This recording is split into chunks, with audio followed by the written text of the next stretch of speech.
கிறிஸ்துவர்கள் சொல்றதும், பாம்பை சாமின்னு இந்துக்கள் சொல்றதும் பாம்புக்கு தெரியுமா? உனக்கு எப்படி தெரியாது? தெரியுமா தெரியாதான்? டக்குன்னு பதில் சொல்லவே கூடாது, கவனிச்சுக்கணும். உன் வேலை லேர்னிங் தான், ஜஸ்ட் லேர்ன். அந்த ஆமா விஷயம் சொல்றதுக்கு முன்னால் ஒரு விஷயம் சொல்றேன். நீ எவ்வளோ அலர்ட்டா இருக்கிறன்றதை பார்க்கறதுக்கு சொல்றேன்.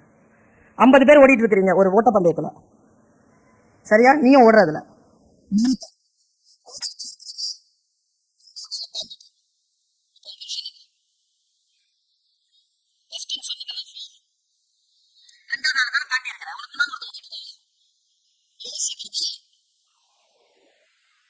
சரி.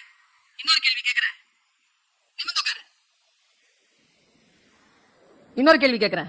50 பேர் ஓடிட்டு இருக்கீங்க, கடைசி ஆளை தாண்டிட்ட, இப்போ உன் பொசிஷன் என்ன?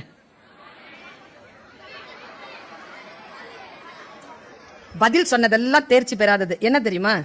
கடைசி ஆளை எப்படி தாண்டுவ?